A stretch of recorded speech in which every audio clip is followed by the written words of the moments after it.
You are the father. Yeah. What you gonna do? You gonna help your kids? That's what I want you to do as a parent. The probability of paternity was determined to be 0.00%. Mr. Pouchot, you are the father. Like, this is probably the best day of my life right now, to be honest. Judge Lauren introduces a case involving 2 women against 1 man. This is a 2-in-1 case that marvels the audience. Mr. Goodson makes his claim about Ms. Torrey's children, but hopes the test proves his claim wrong. Regarding Ms. Henderson, Mr. Goodson claims she slept with a relative of his and is not sure if he is the father of her child. Ms. Torrey and Ms. Henderson, you have both entered the court today with cases against the defendant, Mr. Goodson. You state Mr. Goodson refuses to take responsibility for your 4-year-old daughter. Yes, Your Honor. You claim Ms. Torrey has admitted that she cheated on you in the past, and she is also not confident that you are the children's biological father. Yes. Additionally, you state Ms. Henderson slept with you and your cousin in the same time frame, and therefore you can't be sure Which was a lie. her daughter is yours. The judge asks Ms. Henderson for her story, and she speaks about how they met, and then accuses him of something that shocks Judge Lauren. Ms. Torrey confirms the accusation and says he did the same thing to her, but Mr. Goodson denies it. The audience reacts all through the indictment. Shoot, I think you cute. I'm like, okay, that's what's up. That's what's up, man. We just got to talking. Then next thing you know, he like, shoot, baby, can I come see you? I'm like, yeah, you come see me. What's up? I didn't ask him what he was going to come pick me up in, but he came to pick me up in a stolen car. I'm about to go out the door to go get in it like a dummy. That's because she wanted to get away from my cousin, so I had to go. Ms. Henderson goes further to explain why she and Mr. Goodson broke up. Everyone in the court reacts to the reason. And Mr. Goodson, while smiling proudly, talks about why he stayed with Ms. Henderson for a year. When we broke up, the only reason we broke up is because he called me on the phone saying he getting some from some other female in the background. He called to tell you? He called to tell me. She had a little bit of money. I didn't have no money. I couldn't work at the time. I was a little bit younger than her. So, you know what I'm saying? The money what kind of got me into liking her. And Judge Lauren tries to make sense of the situation by asking several questions, but Mr. Goodson keeps denying all Ms. Henderson says. The judge asks if Mr. Goodson thinks he is the father. He gives an unsure answer. You're sleeping with this woman, you're in some type of sexual relationship, wants to get a call from you saying that you have with somebody else. You never made that call. no, man. So, Mr. Goodson, do you believe you're the father of this child? I mean, it possibly can be. The judge issues Mr. Thomas into the courtroom, and she asks him about his relationship with Ms. Henderson. His reply makes the audience laugh, but Ms. Henderson looks upset. We need to understand, what was your relationship with Ms. Henderson? It's just like a friendship, one-night thing, you know how it be. Some nights. Oh my gosh. Yes, So either you or your cousin, Mr. Goodson, is the father. Yes, ma'am. The judge then moves to Ms. Torrey. She explains her side of the story, but Mr. Goodson makes several claims about her, including that she lies. I was like at a locked up facility where I can only come out on weekends, and we end up having sex one on weekends. And ever since I had my son, he been denying him. I like Andrea very much, but I feel like she lied too much. Like, she lied. I lied. She'll tell me something, but she'll tell me like 6 months later or whatever. I mean, she'll go cheat, like she'll go mess around with somebody. Have with someone. Have someone, and then she'll... Oh, is that what whatever is? Yes. Although Mr. Goodson says he loves Ms. Torrey, he talks about why he doubts that he is the father of her child. The judge then advises Ms. Torrey on what her children deserve. Ms. Torrey says she can relate too, since she experienced the same thing while growing up. I got in her phone one day. I called this dude in her phone, and then the dude answered the phone. He was like, we had changed some words with each other. He like, yeah, this is my son. So that what kind of really what made me wonder about her. Like, So this was all a part of the game playing, Miss Torrey. Right, but I didn't know the dude was gonna say that. Those children deserve to have that empty space filled. I know, because I had the same thing growing up. I ain't have a father, so I know how I feel. Ms. Torrey makes a shocking revelation about Ms. Henderson, and Ms. Henderson acknowledges it. The revelation shocks everyone, including Mr. Goodson. The judge then invites Mr. Goodson's mom, Ms. Anderson. She says several things that reveal the real Mr. Goodson. When he was messing with her, he was messing with me. Right, and now she pregnant. This might be his baby. Right. Hold up. I don't know nothing about that, Your Honor. Ms. Anderson, please tell me whether or not you believe these children are his. Precious, I don't know about her. I know the baby, and I think myself is mine. I think the grandbaby is mine. You don't think your son is making good decisions? No, at all. He's not making no good decisions with his life at all. Ms. Henderson accuses Ms. Anderson, but Ms. Anderson explains herself. Judge Lauren then decides it's time to reveal the DNA test result. Don't put him on child support. I got you. I'm going to take him. I'm going to make him take care of your And baby. that's what I meant. He don't have nothing. Quit having all these damn babies by him because he ain't got nothing. We're going to go to the results of these 3 children. Judge Lauren reveals the obvious about Ms. Torrey's children. Ms. Anderson reacts to the results, and Mr. Goodson looks indifferent. Mr. Goodson, you are the father. I knew that. I knew that any damn way. When it comes to 4-month-old Dreon, Mr. Goodson, you are the father. Huh? Come on. The judge reads the result concerning Ms. Henderson. Mr. Goodson reacts, but the judge is pissed. She advises all involved on their life choices. Mr. Goodson, you are the father. Yeah. Okay. Whoa. What you gonna do? You gonna help your kids? That's what I want you to do as a parent. You're not protecting yourself, even if he's too stupid to know he needs to put on a condom. You all need to be smart enough to know it. And you do know it. This episode opens when Judge Lauren reads the case of Ms. Anderson and her 2 men, one of which could be her biological father, but she is unsure. You believed Mr. Henderson was your biological father, but at the age of 15, Mr. Rycraw claimed he is your dad. Mr. Rycraw, you say you know beyond a shadow of a doubt that Ms. Henderson is your daughter. Mr. Rycraw claims Ms. Henderson is his daughter, and he explains why Mr. Henderson also believes she is his daughter. Ms. Henderson is full of emotion as she describes her feelings. When we met, I mean, I don't know, I just felt it. I just felt that she was my daughter. I just need to know, too, for sure, so she can get a peace of mind. So we can all move on. But the point is, either way it go. She's saying that, you know, he's my father, but I need to know the truth. I don't think that someone's my father. I don't want that. I want to know. The judge asks Mr. Henderson why there is an issue with Ms. Henderson's paternity, since he was married to her mother. Mr. Henderson reveals their history. We were still good. I mean, that was my wife, and, you know, I treat my wife like my wife. She left me in California, went to visit her mother in Arkansas. When she came back, my other daughter told me that my mom is pregnant. I talked to her. I told her, if it's a girl, it's ours. If it's the boy, you gotta go. Judge Lauren asks Ms. Henderson further questions. Ms. Henderson's mother's twin clarified the mix-up in Ms. Henderson's story. My sister, when it comes to telling the truth on certain things, they'll beat around the bush.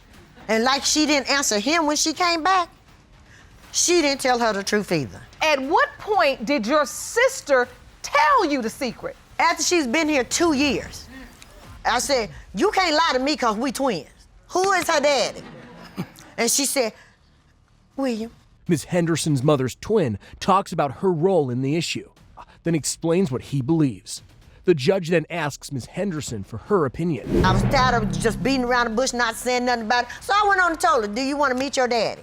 So you called her that day? I called her that day. Mr. Rycraw, I do want to hear from you. What was that day like? Well, astonished about it. I believe she's my daughter because I believe she was pregnant. I believed it, that she was pregnant. Ms. Henderson, when you listen to this testimony, does it make you believe that Mr. Rycraw is your biological father? No. Ms. Henderson says her mother mentioned yet another man after questioning her several times.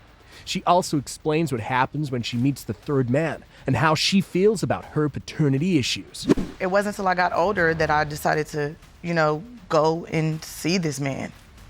So I don't know what to believe right now. I thought I looked like him too. And he remembered my mom. And we got a test. And I called to get the results, but they didn't give me the results. Did you build a relationship with that man? No, I wouldn't allow myself to build it with him or that man because I don't want to build in relationships with people and it's not my dad. The judge reveals how the court helped with the case. She also says the result of the DNA test with the third man. The man your mother told you is your biological father. This court was able to get a hold of those test results. The probability of paternity was determined to be 0.00%. He's not your biological father. Something unusual happened to Ms. Henderson's mother's twin, which made Judge Lauren ask Ms. Henderson how she is currently feeling. Ms. Henderson expresses her fears. How are you feeling? I'm just even more scared. I'll always be your dad. I know, Daddy, I know, but that's not what I'm looking for. Mr. Rycraw expresses his strong beliefs. The judge then calls in Mr. Rycraw's first daughter and asks what she thinks. Her reply stuns the audience, but she also explains why she gave that reply. You've brought a witness, and I'd like to hear from her. State your name for the record. Latoya Banks. Can you tell the court what your understanding is as it relates to Ms. Henderson? Were you told that that's your sister? Yes, Your Honor. I can't say that she isn't my sister, but I just don't believe that she's my sister. We just want to know the truth, me and my siblings. We just want to know the truth. Judge Lauren then reads the test result for Ms. Henderson and Mr. Rycraw. The first result she reads makes the audience react, while the second makes Ms. Henderson and Mr. Rycraw break down crying. Mr. Henderson, you are not the father. In the case of Henderson versus Rycraw, Mr. Rycraw, you are not the father. You are, Dad. I'm so sorry. Judge Lauren starts this episode with the claim of Ms. Anthony versus Mr. Porcho. Ms. Anthony is furious at Mr. Porcho, but he gives his beliefs as to why he thinks Ms. Anthony pins her baby on him. The judge asks what Mr. Porcho has done for the child, and Ms. Anthony replies, and Mr. Porcho explains why. Ms. Anthony, you claim you had a short-term relationship with the defendant, Mr. Pouchot, who was initially excited when you told him you were pregnant. But now you are furious he is denying your 8-month-old son, Matthew. Is that correct? Yes, Your Honor. You believe the only reason Ms. Anthony is pinning her child on you is because you married someone else. Is that correct? Yes, Your Honor. What has Mr. Pouchot done for your child? Not a damn thing, Your Honor. I did tell him that the child was not his, but Your Honor, he was not in a very good place in his life. Judge Lauren calls Ms. Anthony out for her mistake and asks how the relationship started. Ms. Anthony and Mr. Porcho explain it, and Ms. Anthony confirms more of what he says. She also points out the level of involvement Mr. Porcho has with the child. I was sitting at the bus stop, and he walked up to me and asked me about one of my tattoos, and we just clicked from there. We were amazing when we were together. We didn't fight very much. We had mainly a party relationship, to be honest with you. Like, that's what true. our relationship consisted of. But it was a sexual relationship. Yes, it was. Were you using protection? No, Your Honor, we were not. Ms. Anthony provides some proof. Using the evidence, the judge asks more questions, and Ms. Anthony answers them.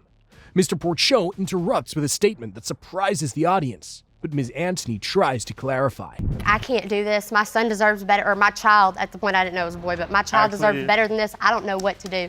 After she took the test, she looked me dead in my face and was like, "It's not yours." Don't be lying up in this courtroom. I ain't got no reason to lie. No. This man ain't gonna take care of me or my child. He ain't gonna do nothing for me. The judge asks Mr. Porcho a question he doesn't know, but Ms. Anthony steps in with more proof to prove her point. Were you having with Ms. Anthony during the window of conception, Mr. Pouchot?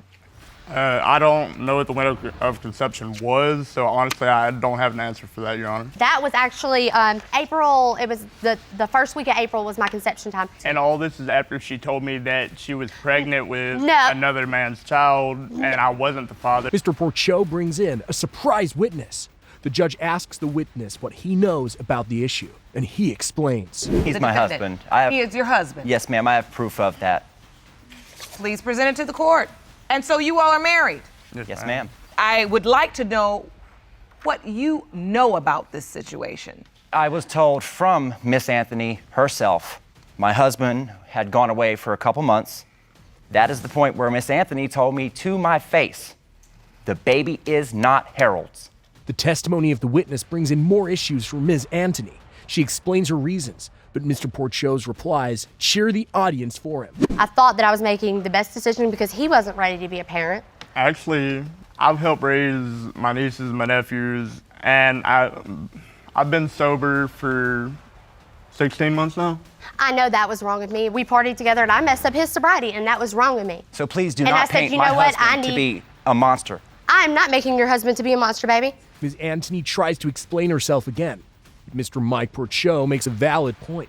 Judge Lauren looks into the evidence submitted, and Mr. Porcho explains why he replied the way he did, as seen in the evidence. Honestly, if you take a look at everything, the messages you've sent to Harold, the phone calls, everything that you've stated, the baby wasn't his. You have this smiling, happy image of you and this other man holding this child on Facebook. You are right. I'm not arguing with you about that. That would be Mr. Pouchot. Oh, yeah, sorry, I forgot. Okay. I'm sorry. Yo, he asked you nicely. Your kid ain't his. Judge Lauren calls Ms. Anthony out on a statement she made, but she responds by comparing her son's face with Mr. Porcho. Mr. Porcho reveals something Ms. Anthony kept it a secret, and the audience reacts. She acknowledges it, though. Ms. Anthony, you said before there were no other choices, and now you say if this is possibly our child. Oh, no, there's no other choice. I'm saying possibly. That's what they're saying is possibly that he's not his. If you look at my son, look at him.